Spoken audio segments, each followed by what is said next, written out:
Hey guys, thank you so much for coming to the 11th Hour Lodge for this amazing panel. I was telling all the four guys here that you'll hear so much more from in just a second, but this is one of the panels that I personally was so excited about the entire time that we were planning this whole thing. So I'm Steven Enlow. I run 11th Hour Productions with the other few people here that you'll probably see around the rest of the weekend. And I can't wait for you guys to hear what these people have to say. Honestly, I'm sure James will intro the rest of them, but really the heart behind this whole entire experience and activation in all of our panels was for people to walk away from this with tangible, actionable, real life information that doesn't just inspire them to rethink their career overall, but actually inspires them to think, how can I change my career? How can I change my life? How can I change the way I'm doing things today? And actually walk away with real life experience, real life kind of ideas of how to actually go forward with that. So without further ado, we have four amazing people that you'll hear from now. Thanks. Give it up for everyone on the stage. Hey, thanks Steven, thanks 11th Hour. My name is James Deveney. Today in this panel, we're going to talk about the future of independent film and how it depends on who's watching. This panel will explore the filmmakers and how we're finding and activating audiences through social media platforms, niche communities, and global discovery. We're joined by Fagan, Luiggi Svageli, and then Michael Kerkering. Can you guys go ahead and introduce yourselves, talk about your journey briefly, and why Steve invited you here? Yeah, sure. I guess I'll start because I'm in this seat. Hi, my name is Fagan. I am a filmmaker, independent filmmaker. I got a film degree from Chapman University in Los Angeles, California. But I also am an online content creator, comedian, which kind of happened simultaneously as I was getting my film education. So I kind of split time between making movies, which I made my first debut feature this past summer, which is on Tubi now. It's called Senior Prank. You guys can go check it out. And then I also am like a stand-up comedian on the side. So it's kind of like a weird world that I'm in, but it's been a really fun way to kind of pivot the social world into filmmaking, which I'm sure we'll get into. That's awesome. Yeah, so my name is Luigi. I own and operate a production company called For the People Pictures, based out of Texas. I also operate in Los Angeles. I just got into content creation about a year ago with my personal brand, posting on TikTok pretty much every day, and just being consistent with that. I started on April 21st. I think that date is going to be very significant to me in my life. Just started talking about producing, which is what I love. I'm a film producer at heart. That's what I mainly do. I'm also a writer, but I just took that first step talking about film production, and then next it's been 8-9 months now, and I've loved every second of it. I've actually gotten some really great opportunities because of it. So, a lot to learn. I'm excited to talk. So guys, I'm Michael Kerkering. I'm an indie director producer, I guess you could say. My background was I was a travel content creator for a while, kind of jumped into that in the whole kind of Sam Colder, Jay Alvarez era, 2016 and on. And as I phased out of that and wanted to finally direct my first independent feature film, I started to realize the power of having niche and giving the film a chance to find an audience, and realizing how relevant all that was before you made the film. So what we did is we set our film inside of the world of the travel content creator and allowed us to kind of niche into that because I know that audience very well. And then we created a brand called MCK Pictures, just my production company, where the whole goal was to invite people along this entire journey. In the 2 years I was prepping my film, any sort of behind the scenes content of watching any other independent filmmaker go through that journey was the most valuable thing I could get my hands on. So as I've been going through this process, I've been trying to do the same thing for others. And so far it's been going really, really well. The social has kind of exploded beyond, the film's not even out yet. We're deep in post right now. So the fact that I'm here on this panel is more about that than even my, stunts as a filmmaker yet. So really excited about that. Yeah, it's interesting. We have 4 people on here, including myself, that have built organic audiences online around the world. That's why we're here. We're so excited to be a part of the changes that are happening in Hollywood. Gatekeeping's over in terms of independent film. We're about to experience a huge boom again. There's a lot of doom and gloom in Hollywood right now of studios and Netflix buying Warner Brothers, and people are afraid of theaters, but just like in the 90s in America, and there's going to be a huge new wave of independent film led by people like us, and everyone here has created their own audiences through their content. Now, can we talk about going from content creator, sort of a stigma that kind of comes with that, but now turning into a filmmaker and filmmakers and producers and directors and building a reputation like that? Yeah, I can talk on that a little bit, because when I think this has all honestly changed within the past couple months even. Like, I feel like, going into trying to make a movie, being known from like the internet, there's a lot of pressure that goes into it, in the agency world and stuff. It's like when you get known for the internet or something, it's like that they kind of put you in a box there, and it's like trying to have real conversations with people, even if they think you can do it, that they don't want to support that because there's this idea. It's like, well, you already are successful here, why are you trying to get out of that box? And that box is for people that get successful in their own way. So okay, like you make a movie, you get into a festival, the festival gets bought, well then that's that track for that creator. But if you grow on the internet, you could have 5 million followers and you could have amazing engagement, and you're like, I want to make a movie with this exact tone for this exact audience.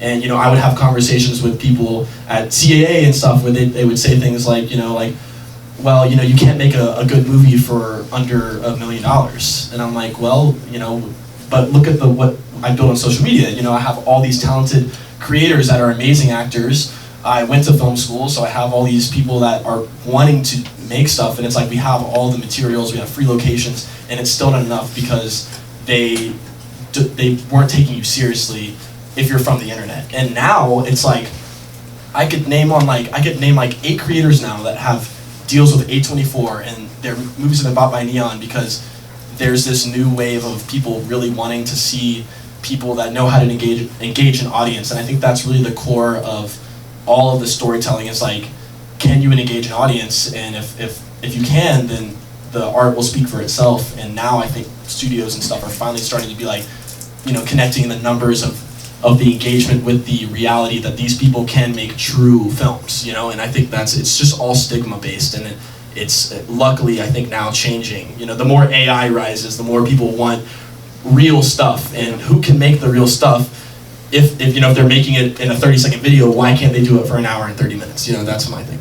I like to say that you are the new Hollywood, right? Like the Hollywood of the past has changed. It's left the structure that was there, the studio structure. It's no longer acceptable to the modern filmmaker, right? And we have to adapt and actually become different than what is out there, right? Like one of my favorite things that I did on TikTok this last year was I wrote a script live with another screenwriter, and people were just like, "Whoa, we can see you guys making edits." What, on live stream on like Instagram? No, TikTok live. That's We were amazing. just live, and we were just on Discord, and we were just writing the script, and it was like a 20-page script for this short.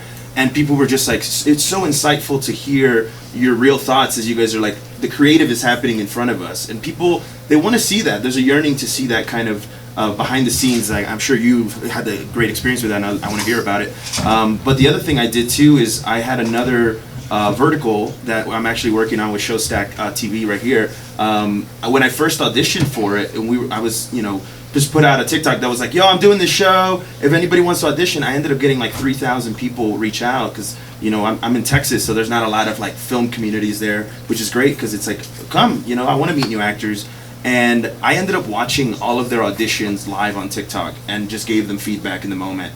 And I was like, and people would never learn this stuff. And I'm like, you see this person, like they're a great actor, but their eye line is here and now it's there. And I'm like, where's your partner in the scene? People are like writing down notes, like the notes emoji, like, oh my God, thank you, I didn't know this. And I'm like, I love that. That's the future of filmmaking, like sharing the intimate parts of it that sometimes is me and my laptop in the dark room while I'm writing, taking it out of that and making it more public, I think, and accessible is the beauty of where we're at now, so. I would say for me, and I think this is relevant to a lot of the types of people in this room, we're probably all filmmakers at heart, trying to see what's up with this content creator thing. Even when I was a travel content creator, I always viewed myself as a filmmaker, which is probably why I wasn't very successful in the travel content space, growing the massive following or anything like that. Because I didn't care for the short form content, I just wanted to make my long form pieces. I phased out of that, and now I'm still just a aspiring director, producer, chasing one thing: cinema. I want to be a part of creating that. That's my number one goal. And social media is now just the modern advertising tool to achieve that. That's the way I view it. So I don't put all this pressure on myself as I'm a content creator. My content has to be XYZ.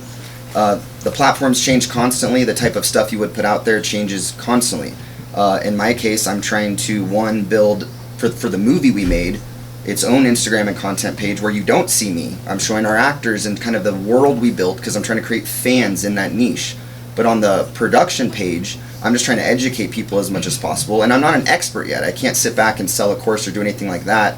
But I think people are really inspired about being invited on the journey.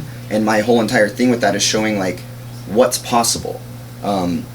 The type of film we were able to go do, again, everyone said there's no way you could go do that. That's not an indie film. You have too many locations, you have too many things, and they just weren't seeing what we were seeing on the ground. As far as I had been a travel creator, I knew how to get into amazing locations and get pretty images. Why couldn't we just take actors this time and have more of a mission when we're there?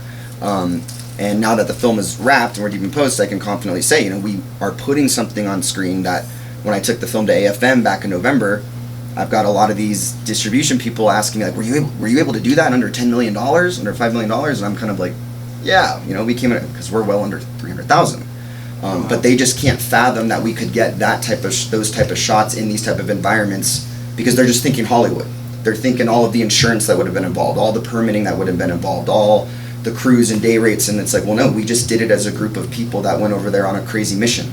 And I don't know how sustainable that is to do that every single time, but in order to get a proof of concept out there, it's been very valuable. And the fact that before we've ever even come to market, we already have a pretty big audience, mostly just in the indie film space, following us because they are excited about what we're doing. And I think we're able to show them, hey, you could do this. Like, I'm a nobody. Like, I didn't have any sort of narrative projects under my belt at all before I went to make this feature film. And my whole goal with that is showing that if I can do this, then I think a lot of you guys can do something even better. And I wanted to jump into, like, with something you are both pointing at that I think it's important to note about people that produce for online crowds. It's like you are constantly in a workshop environment where it's like you will put something out there, you will get immediate feedback, and it could be good or bad. People might literally comment, this is the worst thing I've ever seen. And they won't just stop there. They'll say, at point 235 of the video, you lost me because of X, Y, Z. And so as a storyteller, you're immediately getting engagement and feedback on what you can do to improve. So all these people that are doing what you are doing, it's like you're learning while you're doing it. You're creating on your own pace, putting it out there yourself and getting results yourself. So you're improving yourself as whatever you are, you know, storyteller, travel creator, whatever. It's all, you know, very similar in a sense. And you're also knowing what people want and what do they want to see. It's like, okay, well, if this wasn't funny and this joke didn't land, well then why would I put that same joke in a script? Because this is the audience I'm trying to communicate for. So I think everyone's so scrappy and very smart and almost like renegade style filmmakers. So it's like it honestly makes sense when they make a movie that it works because they've spent 5 years crafting what people want now and developing and evolving with the times. And so like there was these two YouTubers that I'm friends with, and this has happened 1,000 times now, but these, and specifically, they are popular for sketch comedy on YouTube, and they make great, very cinematic sketch comedy, but they also do vlog style. And they created like an hour-long vlog horror film. You guys can look this up. It's called Milk and Cereal. Cereal like serial killer. Spoiler. But they made it. It was, they took it around town. No one wanted it. No one saw the potential in it. They were very disappointed. And then they just put it on YouTube because they were like, well, we made this. We might as well put it out there. And it blew up. It got like 1 million views, over 1 million views. It's an hour long. That's, you're engaging an audience for that. And then it got picked up in the Reddit forums for the horror communities. People were commenting on it. And then next thing you know, A24 has a conversation. And that creator is making 2 movies for A24 for a theatrical release. It's like, well, suddenly is the movie good? Was it, or is it any better than what it was when they took it out to the people to watch?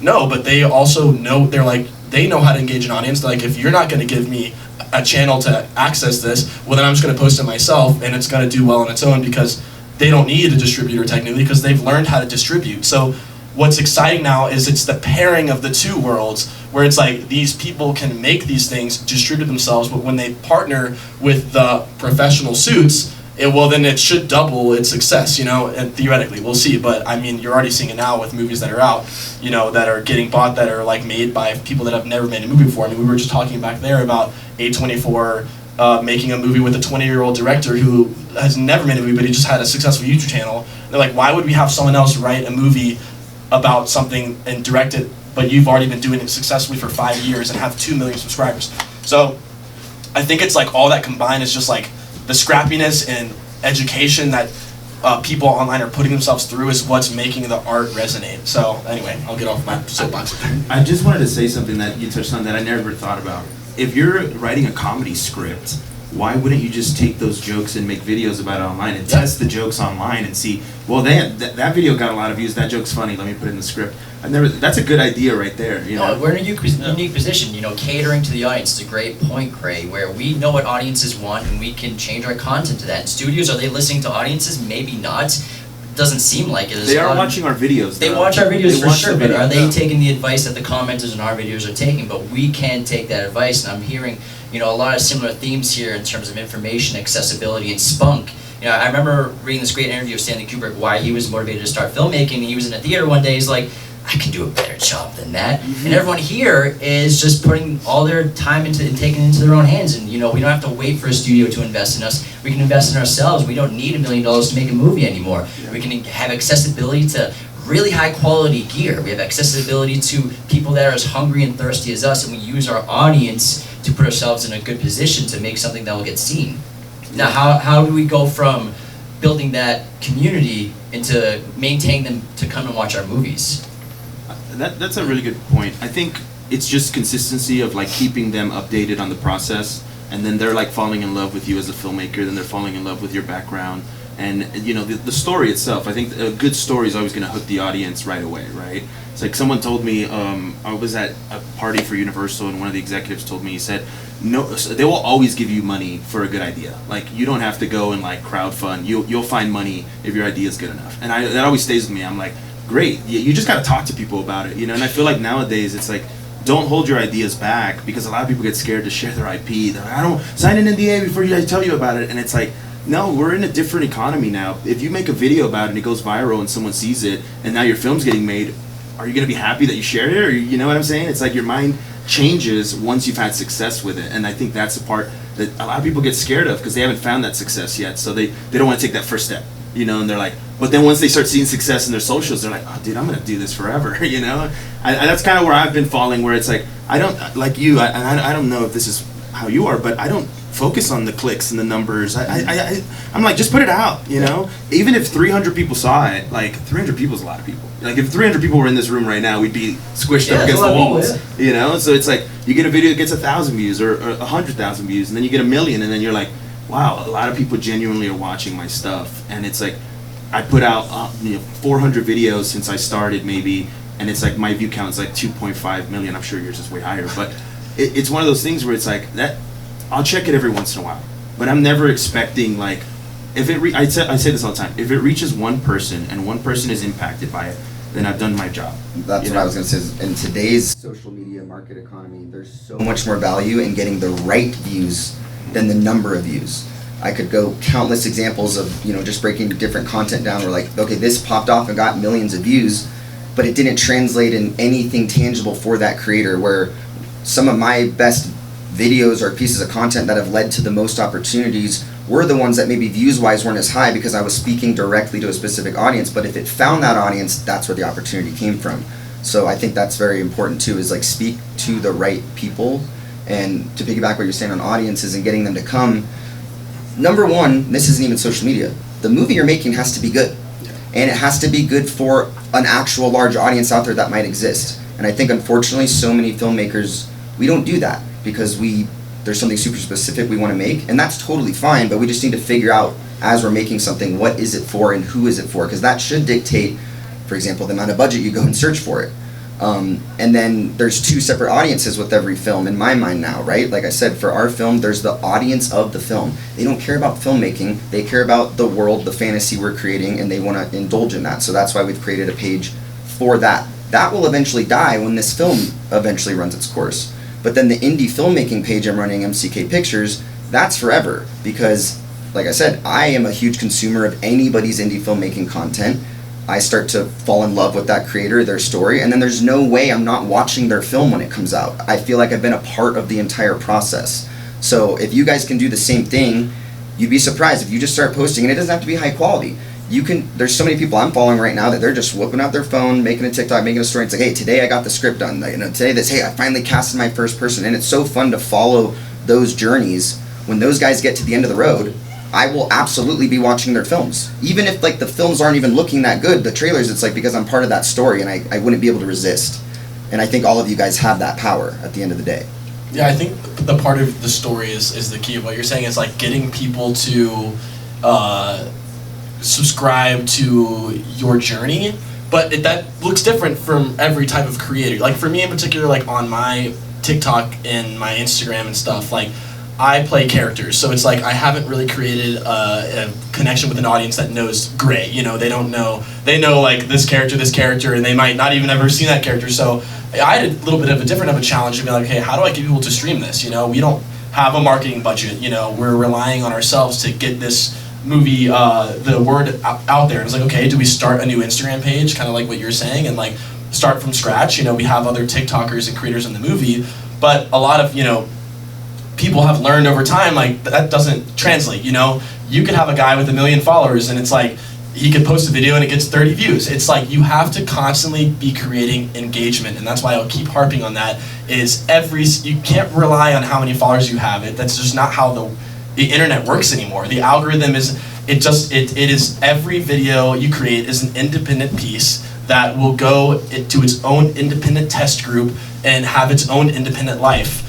And maybe it will have a connective tissue to their other videos under one page. So it's like, when we made this movie, it's like, okay, well, you know, I'm not gonna post it all over my Gray's World page because like, I'm not a filmmaker on Gray's World, you know, I'm making skits. It's like, you know, that audience I've built, like the TikTok, the algorithm's not gonna really know how to feed that if I'm suddenly just posting trailers. So I was like, okay, how can I take what I've learned from creating for the Gray's World page?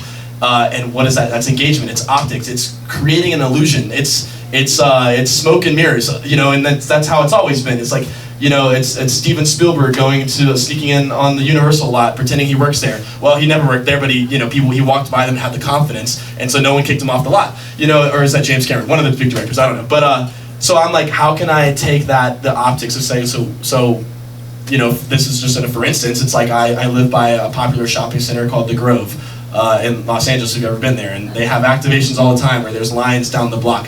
So I just walked out with a camera one day, I walked down the block, I filmed the whole line, walked down the block, and then I planted a couple frames in the audience or in the crowd, and I was like, hey, what are you here for? And they're like, oh, we're here to watch Senior Prank. I'm so excited, I've been waiting in line for 3 hours. And we made the little video, it got like 200,000 views, and suddenly all these people in the comments were like, what's this movie? Where can I watch it? And I didn't have to pay anyone. And suddenly it looked like I had a 2-hour, I had my family calling me being like, you didn't tell us this was happening. I had actors in the movie being like, why didn't you tell us there was this big screening? And I'm like, but again, we created that illusion, and then we, you know, threw a big premiere, and I blew up 1,000 balloons, red balloons, and hung up, and like, you know, people were walking and thought we had like all these brand sponsors. You know, we were hosting it at a venue, and they're like, you can't have your own, you can only have sponsored alcohol. So I went to Costco, bought a bunch of Costco alcohol, drive there, I'm like, all right, we're sponsored by Costco. You know, it's like, but suddenly everyone's like, you have a full open bar. It's like, and then you have videos of that, and people post the videos, and I even had the whole crowd stand up at the beginning of the movie, so I got footage of them standing, so I could say we had a standing ovation, you know, and then we had a video of that, so if they hated the movie, it doesn't matter, because it looks like we got a standing ovation. So all these people online are seeing this, and like, now I want to see this movie because everyone's loving it, but, you know, it was all just us creating that, the optics, and it is a good movie, I think. So when they do watch it, they'll go, oh, no wonder they stood for it, because it was hilarious. So, but you have to just be willing to put yourself in those positions where you're your biggest fan, and people are gonna take that energy. You know, it's the same as when you're on the set. They say the director sets the tone. If the director's not overconfident about the project, people are gonna be like, well, if he doesn't believe in it, why am I gonna believe in it? So when you start posting about it, if people pick up on the fact that you're not so confident that this is gonna get a standing ovation, well, why would they waste their time in going to watch it? So, you know, that's all an element to it in creating that engagement, and you might have to, at first, fabricate it until you get it, you know? So that's how I did it. Well, that's clever, because just because you have a following doesn't guarantee you're going to convert viewers. So how do you get those viewers who've been following you for years, maybe just scroll through your videos every now and then, how do you get them to convert? And that's really clever. Right. And one thing I would say too about what he just said, that is not a new concept because of this new world of social media. That has always been the case. Blair Witch Project, 1999, right? Did a fake internet campaign. People thought it was a real documentary coming out. They thought they were missing the actors. Exactly, in real life. right? And I'll tell you this, you brought up Stanley Kubrick. Kubrick was always in control of his marketing, the posters. If Stanley Kubrick was making films today, he would be on this panel because he would be utilizing social media like crazy to push it. So this idea that, oh, I used to just get to be the director for hire, and now it's this new world of I have to control the marketing. No, the good people were always in control of the marketing, in my opinion. If you really study the greats, Scorsese, Kubrick, you know, all these different people, and you don't just watch their films, they were always very, very involved in that stuff. And if they were starting off right now, they would guarantee you they would be the ones pushing the social media as the way to get out to the audience, I think. I would also say speaking in third person in some of your videos, so people think you're like I always like when someone brings a project to my company, I always make a video and I always say like, somebody wants to make a new stoner comedy, somebody wants to make a new buddy cop, somebody wants to make a new vertical drama, and people are instantly like, who's this somebody, you know? And then so they want to watch the video, and then you could just at the very end be like, that somebody's me, you know? And then they're like, oh cool, I like that, and then they'll follow along. But it's just about kind of like, the mind is a very interesting place because you have to know how to speak to the audience that you're going to find, and every single time you make a video it might not hit, and you know, if you make you find those hooks, it's like I like to just go back to them and like write them down, see what works, because once you're really getting into it you start finding out like, okay, these types of videos worked because they're promoting other people's work, and maybe that's what you do sometimes, and I'm okay with that. I like being a platform for other people, and I like talking to other creatives, so sometimes I'll do interviews, right? And I'll just interview people, and maybe it'll get like 1,000 views, and I'm like, cool. Somebody out there, like, I just made a video with these guys who do house music in San Antonio, and I told the guy, I was like, we're gonna shoot a we were meeting, and he's like, I'm like, we're gonna shoot a TikTok after this, and he was like, what? I was like, yeah. And then we shot it, and they got like 15,000 views in a week, and then I went to his event, and he was just like, bro, I got hit up by Facebook, Instagram, email, phone number, like that video just blew us up, and he was just couldn't thank me more. And I go, see, sometimes it just takes somebody else shouting your stuff out for the audience to get hooked on it, you know? So it's like, hey, get your friends to talk about your stuff, you know? That might help push it, you know? I also think giving the people that you know are going to hate your project a space to talk is important too. Yeah. Like, you know, because that's going to exist, so there's a dichotomy to all of it. It's like there's going to be people that love it, and then you know there's people that want to tear it down. And so I've always been like on the camp of like, well, and in the panel before this, you know, they said the lady was speaking like all press is good press. I'm a big, you know, supporter of that. So like, to me, I was like, okay, well, you know, we have this movie that has digital creators in it, they're actors, there's going to be people that want them to suck, you know? And I'm also like, I understand that, you know, there was a time where I've been like, you know, had that, been like, okay, like I'm used to seeing them on my phone, like how am I going to, you know, before I was doing this, and now I'm like, oh, why did I think that I was one of them?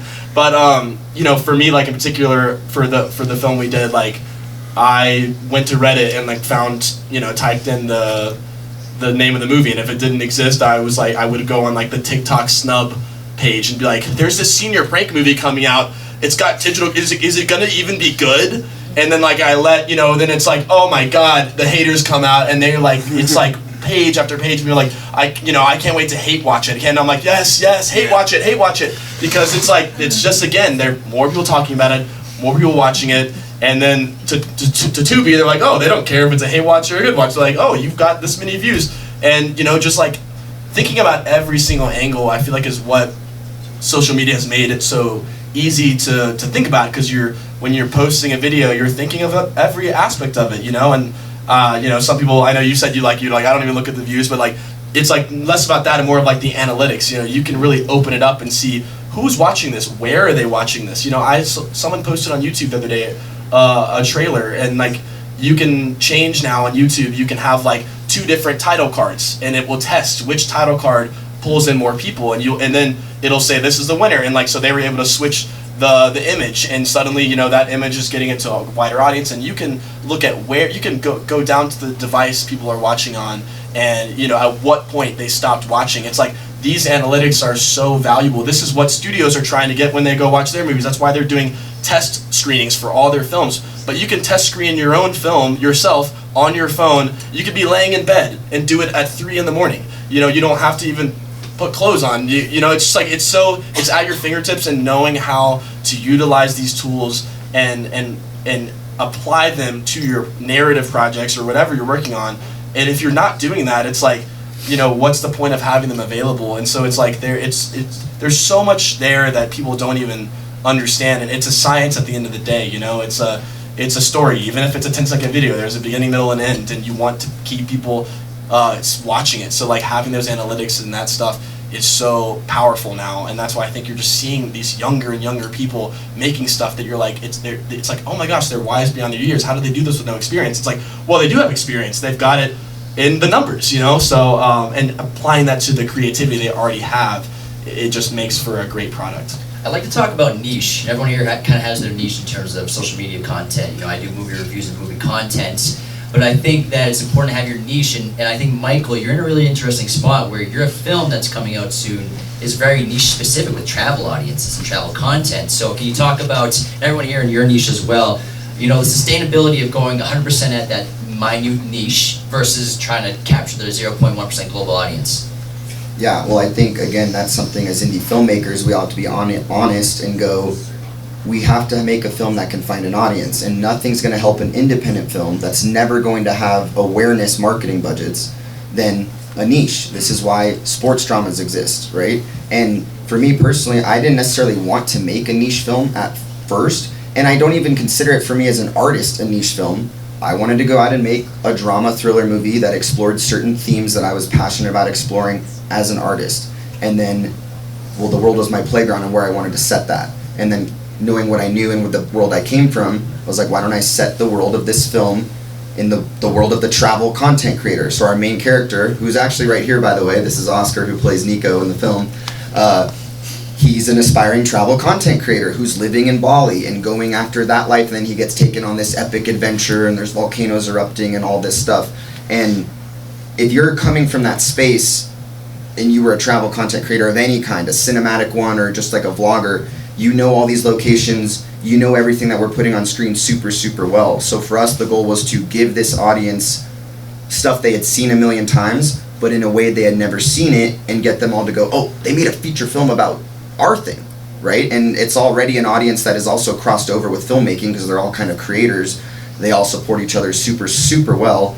When someone makes a great YouTube video in that space, it's popped off, it's shared, with everyone. And the goal is we're very confident that if this audience is aware that this film exists, it's over. They're gonna come out and support the crap out of it. So how do we make that awareness happen? And there's a bunch of different ways we plan to do that. Like I said, the film itself has that niche audience, and it doesn't mean that the film isn't gonna work outside of that audience. At the end of the day, this is a film I think anyone could watch. It's a heartfelt drama. No, we don't tell the distributors that. To them, it's an adventure thriller, right? Because we need to make them think they can sell it. But we use this niche audience to prove that to them. And basically, that's then separate, like I said, from the indie filmmaking account, which that'll follow me on to whatever film I do next, because indie filmmakers, we all love and support each other almost by default, because we need each other to learn from each other. So I would say a film needs to have a niche, but it's really more for the marketing sense. And you don't have to sacrifice any sort of artistic integrity to achieve that, I love that. I will say, like, for me, I like to stick in the film world. Sometimes I'll post behind the scenes from, like, jobs I did, like, oh, here's a random Walmart behind the scenes commercial that I shot or was a part of, or I was a PA on, and then I just, like, grabbed the video. Or it just depends on how I'm feeling in that day, Sometimes it's like I'll just put my phone on and then I'll just talk about, becoming unstoppable in this world. I always want to feel like I'm empowering people more than anything else, right? I never want people to feel like the things that we're doing is impossible, because it's possible now more than ever. Nowadays, I'll talk about Michael again, Showstack. I literally was on Instagram and this ad shows up. It wasn't even an ad, it was just my algorithm. And I look at the video and I just send them a DM and I was just like, what is this? And then they kind of give me a little blurb about it. I was like, that's cool. It's like a new distribution platform. And then they're like, you want to talk to our CEO? I was like, set it up. And then I'm talking to him, and then we're vibing. And then I'm like, you're a cool dude, man. And I'm like, this is how you connect nowadays, is just putting your, DMing somebody and just seeing what they say, seeing if they're open to it. There's a guy named Shooter Jake the Shooter on Instagram, who works on a lot of music videos, right? And he told me, I met him in LA, and he told me, he goes, dude, I would email or DM 50 companies, 50 artists every day until the point where somebody finally saw it, and then they were like, I'll give you a chance. I'll give you a shot. And now he's directing, $4 or $5 million, music videos for major artists. And you're like, he's like, it wasn't like this all the time.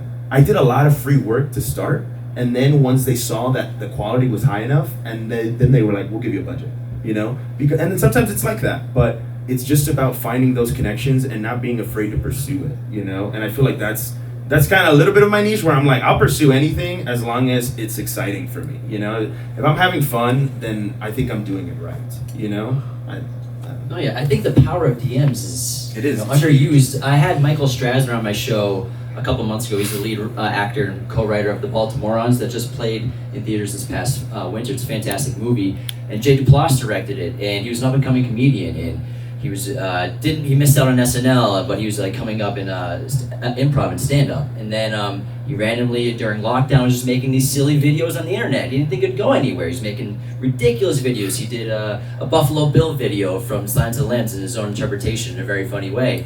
But then Jay Duplass saw that video and followed him, and so he messaged Jay Duplass, a very prominent independent filmmaker, him and his brother Mark. And he DM'd him and said, hey, I'd love to chat with you about making this short film that I'm trying to make. And then Jay Duplass eventually, a year later, got back to him and helped him with his short film, helped him edit it. And then they just made a freaking feature film together. And so, the power of a DM, don't underestimate that, guys.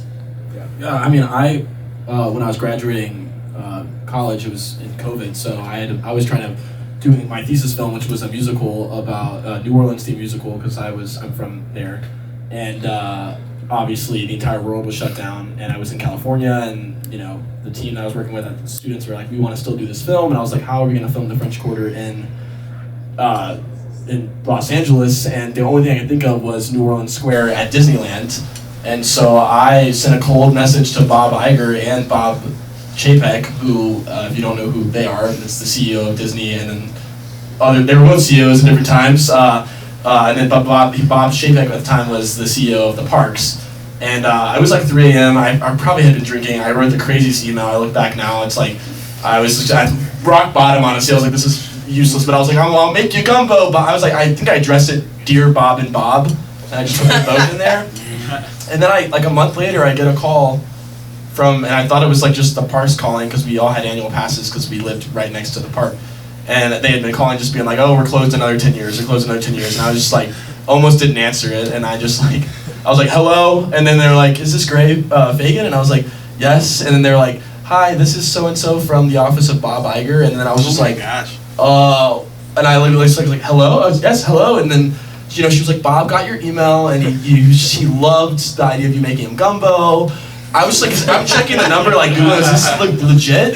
And it was, and she was like, unfortunately, we'll have to reject you, which I was like, listen, personal rejection from Bob Iger is better than anything, any community, I was like, I'm honored to be rejected. She was like, we can't let anyone in the park because there is a pandemic, and I was like, right, that is happening. But it just told me at that point, I was like, there's no rules, and especially now on Instagram, you can DM anyone, and especially if you kind of have a resume, which I tell everyone, your Instagram, whether you like it or not, is your resume to who you are and what you do, and attaching that to a message, then they can just click your name and get a vibe of who you are and your personality. And if I could do that on an email with multiple grammar spellings and slurred gumbo innuendos, then if I can translate that to what you do through social media, it's true. You could end up making a feature with someone you've always wanted to. So I do not underestimate the power of that, for sure. I do want to share something about rejection that I think is very interesting. So I have a feature film called The Kentucky Tracks, and it's about the first Kentucky Derby. It's set in 1875. It's a period piece, and it's currently in development. And my co-producer had a dream about Viola Davis having been the director of the film. And I was like, how do we get Viola Davis on the phone, right, without going through her agents and all this? So I, just posted a TikTok, and this PR publicist like reaches out to me and she's like, oh my god, the TikTok wasn't even related to this, it was just very vague, and she saw it and she's like, I love your energy. She goes, I never reach out to people, we get on a Zoom, I don't mention Viola Davis, she mentions Viola Davis, and I go, whoa, I actually have a whole thing with that. And then she put me in contact with them, and I got, she passed because she was like, I got 8 projects with Juvie. But to get an email from her husband at like 1 a.m. where he's explaining the situation, but that opened the door for their VP of development to reach out to us, Kalen, and he was like, I'll still take a general meeting with you guys just to see what you guys are about. And the conversation we had in that Zoom got super vulnerable. We all cried together. It was like, what is happening right now, right? And I'll never forget it because then 2 months later, he sees my co-producer at Soho House, and he follows us on Instagram. So he sees our stories and he sees what we do, and then he tells him, he's like, I think we need to rethink Kentucky Tracks at Juvie. And I'm like, dude, 2 months later, and now who knows what might happen, and that was just 2 weeks ago. And so it's like one of those things where it's like, stay in it long enough and you'll see different results because people change their mind all the time. Nobody's ever set in one way, this is how you do it, or we're only allowed to do it this way. It's like, I get fueled by rejection, and honestly, receiving that one, I was like, nobody is ungettable. If I called Chris Pratt's agent the other day and I pitched them a story because I met him at CinemaCon, and they were like, do you have a script? I was like, I have like a 5-page teaser that I wrote, and they're like, send it over. I mean, you talked to Chris? I said, yeah, I just met him, and I just told him a little bit about it. He seemed interested. And they're like, cool, well, I mean, we can always see if he's available. And I'm like, in my head, I'm like, I don't got no budget, I don't got no cast, I don't got nothing. But it's just like the idea of seeing if it's even possible to reach these people. It's like, even if I don't pursue it, it's like, at least I know it's possible, And if you get no once, it doesn't mean you stop there, Exactly. Like, you just go to the next person that works for the same company. That's how we got. Yeah, go to the next. Go to the next. But that's how we got my film on Tubi. Is like I got said no 3 times, and then I was just like, okay, well that guy said no, but what about this guy? And at one point, you were like, they've all seen this movie, like, at some point it's not that massive of a company, right? But then we get to another guy, and then he shows his kids, and the kids liked it, and then they're like, all right, we'll put it on. It's like, and then I was like, can you guys put it on the homepage, please? And then they're like, no one's ever asked that, but yeah, sure. It's like you just kind of ask, and then and if they say no, it doesn't mean you can't ask again to someone else. It's like, I know when you're like a kid, it's like you go to your mom, you're like, can I go sleep over at so and so? And she says no, and you just go to dad, and they're like, you can't just do that, but you can do that because. Why not, Well, I'll even touch on that. I ended up just posting a TikTok about the Viola experience, and then that got like 3,000 views of people being like, that's so cool. I didn't say her name because I didn't want to have her involved in it, but I honestly went back to that publicist, and it's like, that's the other thing. It's like when you have a really strong connection with someone, even if it's just like in a moment they connect with you really deeply, it's like, hold on to those people, because then I went back to her with like, hey, what if we went to go talk to Denzel's people? And she's like, I know his publicist, like, yeah, shoot me the package and I'll forward it. And then now I'm getting responses from them, and they're going, hey, Denzel said he's interested, he likes the pitch deck, but they want to know if you guys got the money, right? And it's like, well, shit, now let's go find the money, because at least we know they would take a look, But if you don't know, it's like, you're kind of in this in-between or like unknown, and it's like, no, I'd rather just know. That way I know, it's like, let's go, right? Because I remember when I was first pitching this project and I was looking for a co-producer, I ended up getting to Artist Equity, which is Ben Affleck's company. I got the in-house producer, and I was gonna call him the next day, and I ended up meeting Danny, who's now my co-producer on the job. And something inside of me was like, just wait. You have their phone number, you can call them right now, they know that you're gonna call them, but just wait. And then I ended up meeting somebody who has a production company called Sweet Humans, and he is just like one of the best human beings I've ever met, who truly believes in the person behind the filmmaking and the storytelling, And it's like, I focus a lot on the team that's being put whenever I'm doing any project. Like, every facet of the team has to vibe together, and everybody has to be passionate and love what we're making, because the audience who's going to receive it, that's the most important part of our whole, journey. It's like the audience who will eventually watch the films. We have to think about them when I'm writing the first word on the script. When the idea is formulating and I'm writing it on a piece of paper and going, is this feasible? Would people actually give a shit about this, or is it just an idea for me? You have to be willing to think 100 steps forward while still being at step 1. And it could be a lot. I mean, it could get overwhelming. I'm sure we've all been overwhelmed at some point in our careers, but it's a fuel that once you have it, never let it go, because being an indie filmmaker is an honorable thing, and I know it's hard, but it is beautiful when your work gets out there and an audience member comes up and they go, your film touched me and it reminded me of my grandmother from when I was a kid, and you know, they're telling you these stories and you're just like really in there with them, and it's like, that's why we make film, to impact the audience, right? That's the whole thing. So another thing I would love to say about, you know, they can only just say no. That's the worst thing. And when you're asking people to collab with you, you're not just asking them about that one project. Yeah. You're making the lifelong potential collaboration there. So many examples I could give on the film I made. I was doing something incredibly ambitious with nothing behind me, and it made so much sense that even though I did almost convince people, because I think I'm a pretty decent salesman, right, Austin? You know, but unfortunately not all of the actors I was going for were as ballsy as this guy right here and saw that vision. They really wanted to, and they went a different direction. But now that they've seen what we're doing, the amount of DPs that I wanted, actors that I wanted, that are now coming back to me, be like, holy cow, whatever you do next, please contact me, right? And it's like, wow, I went from 2 years ago feeling like an absolute nobody, how do I even get my name out there, to like all of a sudden my film's not even out. They don't even know if it's actually good yet, but I put enough of myself online through this process that I've already got people lining up for the next thing. Like, I don't even have a script going yet. So that's really humbling and exciting. And I think the key to that is being genuine, because a lot of people, whether they could say yes or no to me, what was very humbling is none of them were saying no to me. They just, it didn't work at that time or something, but most of them were like, I am sold on you. Mm-hmm. Come back when you have the next thing, because you seem passionate. You seem like, and I'm just a nerd guy that rants about whatever the heck I'm into at the time.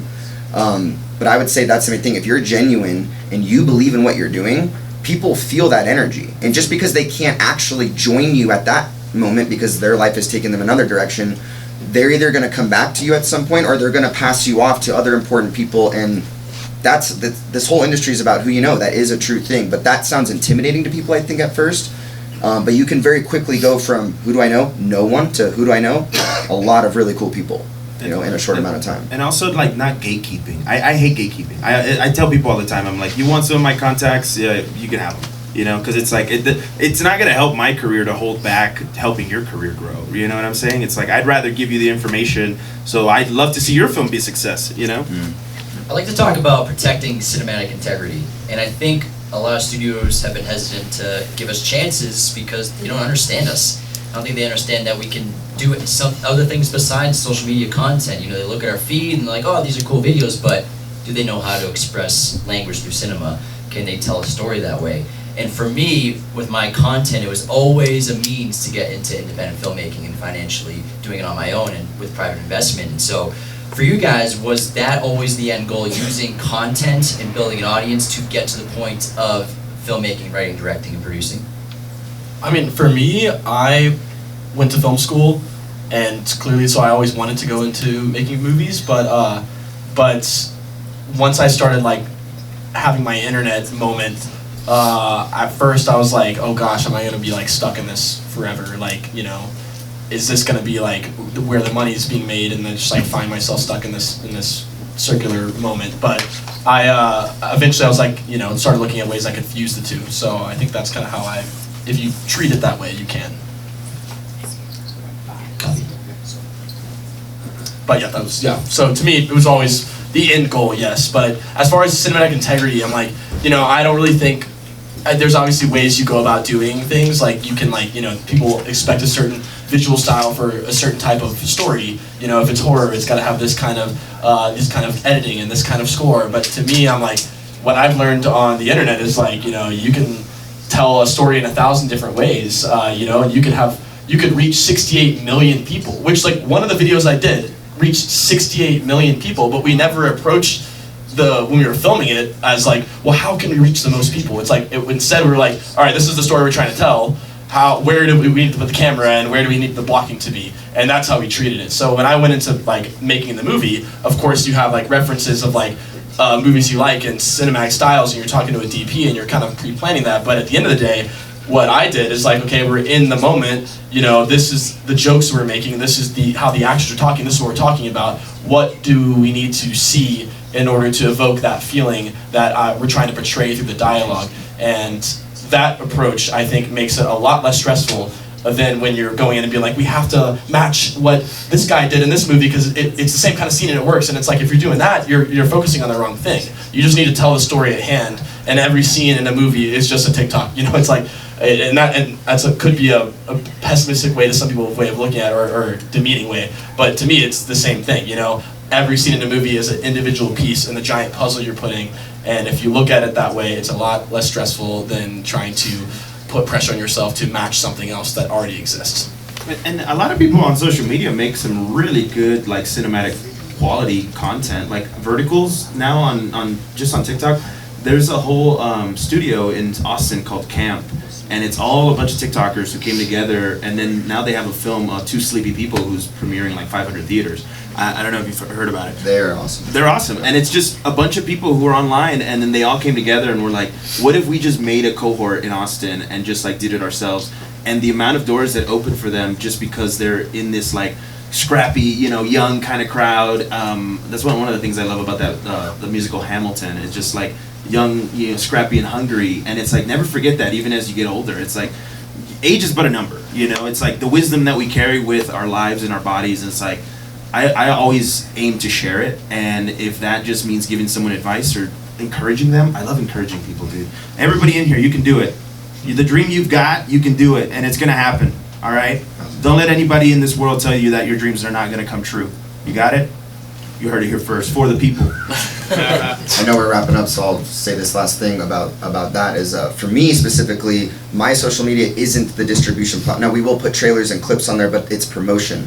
So for me specifically, the art, the cinematic integrity is never lost because that's on the big screen. That's the big thing we're producing, and the social media is just a means to keep hype and engagement around that and eventually drive traffic to that. So I think everyone has to decide where they're coming from on that and what they're using the tool for, and then do it. But either way, like you said, yeah, anything is possible, and I believe that now more than ever, because if you would have told me 2 years ago when I was just setting out to make this little independent feature film that I'd be sitting on this panel, that it would look the way that it looks, that I'd be working with this actor and all the rest of the people that I worked with, like I would have said, you're lying.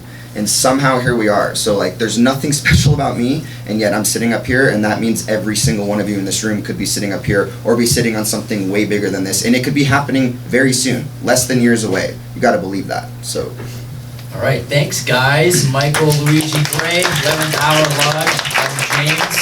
Come say hi if you want to chat. Thank you guys. Yeah, thank you so much. yeah, thanks.